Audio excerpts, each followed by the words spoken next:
Como as cargas elétricas se distribuem na matéria? Qual a diferença entre um condutor e um isolante? Como diferenciamos materiais isolantes, condutores e semicondutores? Como deslocar ou transferir cargas elétricas? Essas e outras perguntas nós vamos responder neste vídeo e nos vídeos seguintes da série Eletrostática, onde aplicar, como aplicar. Esta é a parte 9. Olá, meu nome é Manuel Gibson, bem-vindo a este vídeo. Estamos interessados nos campos eletrostáticos, como são criados, quais as aplicações. Para isso, veremos os seguintes assuntos neste vídeo. O que vimos até agora, uma revisão, consolidando os conhecimentos apresentados. Falaremos sobre condutores, isolantes e semicondutores e em seguida faremos algumas considerações sobre os assuntos apresentados. Vamos começar com o primeiro item, uma revisão do o que vimos até agora em eletrostática. Grande lei fundamental: a carga elétrica não pode ser nem criada nem destruída, apenas movida de lugar. Na nossa área de trabalho, essa é uma lei. Se não podemos nem criar nem destruir cargas elétricas, como criamos campos elétricos? A geração de campos eletrostáticos envolve o acúmulo ou a separação de cargas elétricas. A geração de campos eletrostáticos consiste em criar um desequilíbrio de cargas elétricas, íons ou elétrons em excesso ou em falta, em uma determinada região. Ao alocarmos cargas elétricas, separando o positivo e negativo, criamos um campo elétrico. Talvez o efeito mais conhecido seja a descarga atmosférica, que resulta do acúmulo de cargas elétricas de polaridades opostas nas nuvens e no solo. A diferença de potencial gerada é tão elevada que ocorre a ruptura do dielétrico, o ar, e uma ou mais centelhas podem ocorrer. O campo eletrostático, então, ele está indelevelmente ligado a cargas elétricas estacionárias. Já os campos magnéticos estão ligados a cargas elétricas em movimento, corrente. Quando falamos de campo eletrostático e cargas elétricas estacionárias, nós queremos dizer que as cargas elétricas estão imóveis em uma região, a uma região de acúmulo de cargas. Não quer dizer que o objeto que essas cargas estão esteja parado em movimento. Ele pode estar em movimento. As cargas é que estão paradas nessa região. O campo elétrico estático, portanto, resulta do acúmulo ou separação de cargas elétricas. O fenômeno que provoca isso é a eletrização, que veremos mais à frente. Vamos falar agora sobre condutores, isolantes e semicondutores. A pergunta é: como os elétrons se distribuem nas camadas eletrônicas dos átomos? Tem uma sequência. São 7 camadas, respectivamente, com um número máximo de 2, 8, 18, 32, 32, 18, 2 até 8 elétrons por cada camada. Em cada camada. É o valor máximo. Quantos elétrons você acha que tem na última órbita do cobre? 1 elétron. Do ouro? 1 elétron na última órbita. Prata, 1 elétron na última órbita ou camada. Alumínio, 3 elétrons. Níquel, 2. Tungstênio, 2. Percebeu o padrão? Vamos utilizar o modelo de Bohr, apresentando o modelo do átomo de hidrogênio. Não é o modelo aceito atualmente, mas ele serve ainda como referência, bastante útil para o nosso assunto. O átomo de hidrogênio, basicamente, tem um elétron orbitando ao redor de um núcleo positivo, um próton. O elétron e o próton têm a mesma carga elétrica em módulo. O elétron tem uma carga de menos 1,6 vezes 10 a menos 19 coulomb. Já o próton tem uma carga de mais 1,6 vezes 10 a menos 19 coulomb. O átomo de hidrogênio é, portanto, eletricamente neutro. As cargas não se anulam no átomo, elas se equilibram.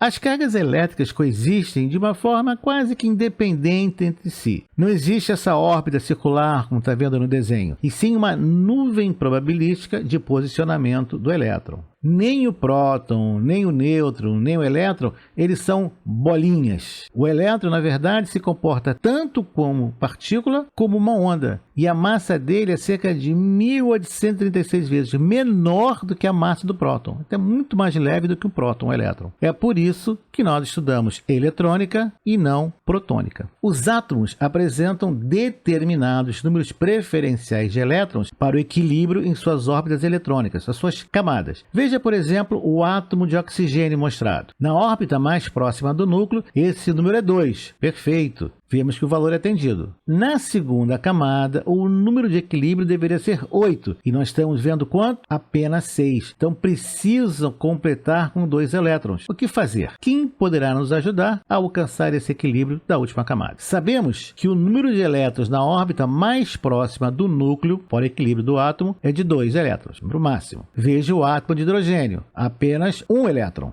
Ora, se ele tem apenas 1 elétron na órbita próxima do núcleo, o que está acontecendo? Está faltando 1 elétron. Como é que ele vai fazer para alcançar o equilíbrio? Onde podemos arranjar mais 1 elétron para o nosso amigo hidrogênio? Quem poderá nos ajudar? A solução, a molécula de água, H2O. Veja na figura, 2 átomos de hidrogênio embaixo e o átomo de oxigênio maior em cima. Esta é a molécula de água, H2O. Um átomo de oxigênio e 2 átomos de hidrogênio. Vamos contar quantos elétrons o oxigênio tem na última órbita? Veja, 2, 4, 6, 8. Os 6 originais e mais 2 elétrons compartilhados pelos 2 átomos de hidrogênio. Há um compartilhamento. E o átomo de hidrogênio? Cada átomo de hidrogênio tem agora 2 elétrons na última camada. Equilíbrio alcançado. Como é que eles conseguem fazer isso? Tomando emprestado, compartilhando, na verdade, 1 elétron, cada um, da última camada do oxigênio.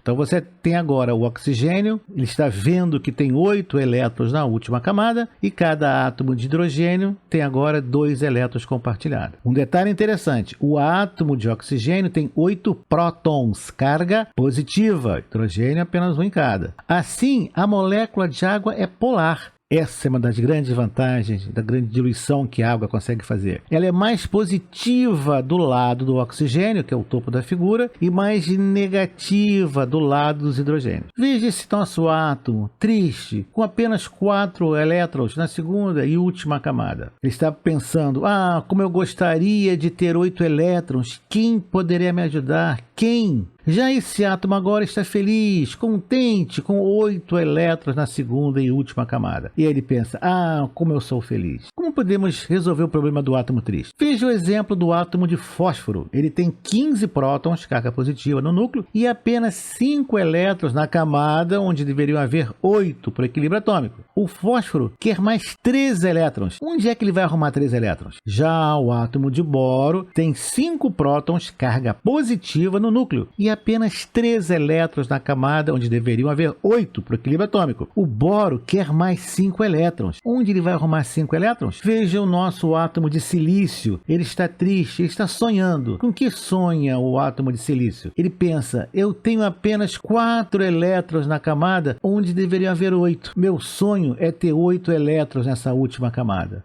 Onde será que eu vou arrumar mais 4 elétrons? Quem vai poder me ajudar? Quem? E assim foram criados os materiais semicondutores. Observe, o átomo de silício verde está triste, porque ele só tem 7 elétrons na última órbita. O átomo de boro contribui com apenas 3 elétrons para a última órbita. Os demais átomos de silício estão felizes da vida, com 8 elétrons na última camada. Ora, se você está faltando uma carga negativa, isso quer dizer que é uma carga positiva. Por equilíbrio, deveriam ser 4 contribuições para o átomo de silício. O resultado? Uma carga positiva sobrando. Na verdade, é uma carga negativa faltando. É a mesma coisa. Ou seja, tem lugar para uma carga negativa. Deslocamento de cargas negativas é que você e eu chamamos de corrente. Mas como tem muito pouquinho átomo de boro no silício, a corrente é limitada. É um semicondutor. Nem condutor, nem isolante. E o semicondutor tipo N, observe agora o átomo de silício, porque ele tem mais de 8 elétrons. Não é uma coisa estável. Ele quer se livrar desse elétron, quer jogar para outro lugar. O átomo de fósforo está contribuindo não com 4, mas com 5 elétrons para a última órbita. Então esse átomo está triste. Claro que isso vai variando o tempo todo, pulando de um lugar para o outro. Por equilíbrio, deveriam ser 4 elétrons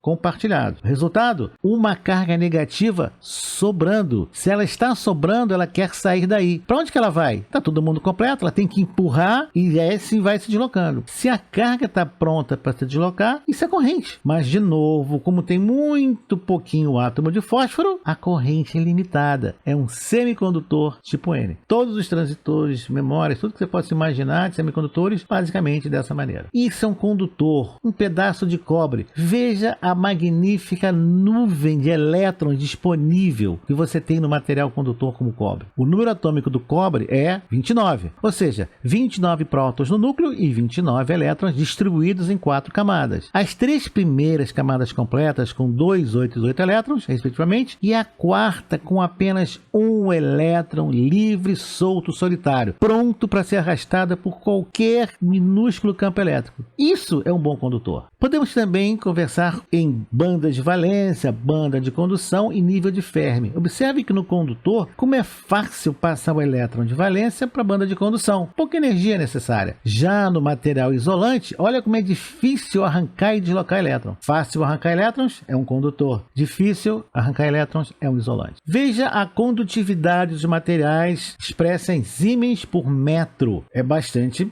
elementar que esses materiais são bons condutores. 6,17 vezes 10 a sétima. 1 vezes 10 a sétima. O grafite já está um pouco abaixo de um bom condutor. Já granito, mármore, baquelite e poliestileno, sem dúvida nenhuma, são bons isolantes. Não há nenhuma dúvida que a prata é um excelente condutor e o poliestileno um excelente isolante. Veja a ordem de grandeza, 10 elevado a 23 vezes a diferença. Aí fica fácil. Quando nós definimos a condutividade dos materiais, podemos fazer a partir de quantos elétrons tem por metro cúbico, por milímetro cúbico, qual elétron sobrando, quantas cargas têm disponíveis para ser arrancadas e qual é a mobilidade que esse elétron tem. Então, tem muita carga solta para ser deslocada. Nossa, a condutividade é excelente. Mas como nós somos da área elétrica, nós temos que falar da lei de Ohm, que você está vendo à sua frente, onde J é a densidade de corrente expressa em ampere por metro quadrado. Já é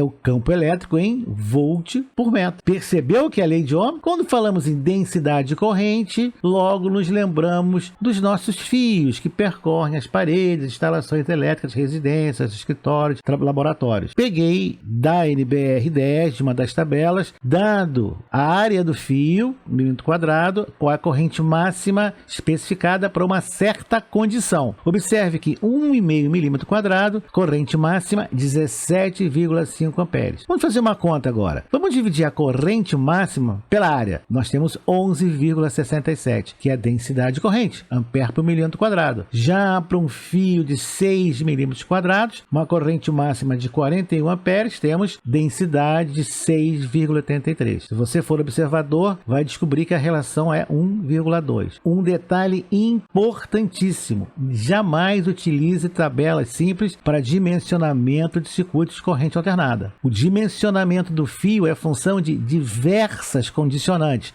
prescritas na NBR 5410. Se você não é nem um profissional habilitado, se você não estudou, não tem a graduação, se você não tem a formação técnica necessária e suficiente para trabalhar com circuitos elétricos, contrate um profissional habilitado. É a tua segurança. Risco de incêndio, época de verão, Rio de Janeiro, como é comum você escutar o carro de bombeiro passando pela rua. Condutividade de materiais, pode ser definido também um parâmetro interessante, que é a relação entre a condutividade e 2πf vezes epsilon. F é a frequência de operação, epsilon, permissividade. Quando você tem esse valor muito maior do que 1, você sabe que tem um condutor. Quando essa relação é muito menor do que 1, você sabe que tem um isolante. E a pergunta é, e quando é 1? Então você vê que definir condutor isolante é extremamente difícil. Todo mundo sabe que é um bom condutor, todo mundo sabe que é um bom isolante, mas as faixas intermediárias é complicado. Inclusive depende da frequência de operação. Resumindo, sabemos que o ouro é excelente condutor. Sabemos que a água destilada e demineralizada é excelente isolante. E a lama? E a água do mar? E a cerâmica? Quando que o material é um bom isolante ou um bom condutor? Depende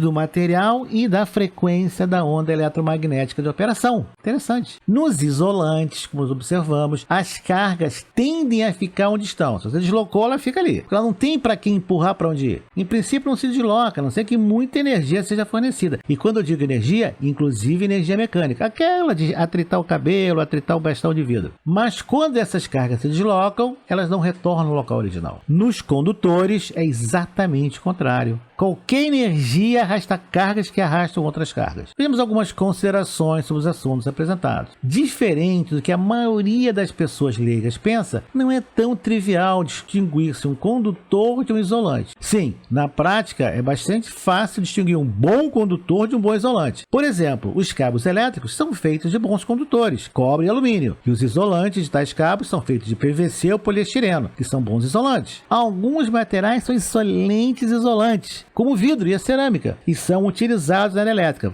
sendo, no entanto, frágeis em relação ao impacto. Ceder elétrons com facilidade, isso é um bom condutor. Reter elétrons, isso é um bom isolante. Aí está uma bibliografia sobre eletromagnetismo. O que nós vamos ver no próximo vídeo? Como é que nós arrancamos elétrons dos materiais? Como é que transferimos e depositamos cargas elétricas? Então, até o próximo vídeo. Até lá!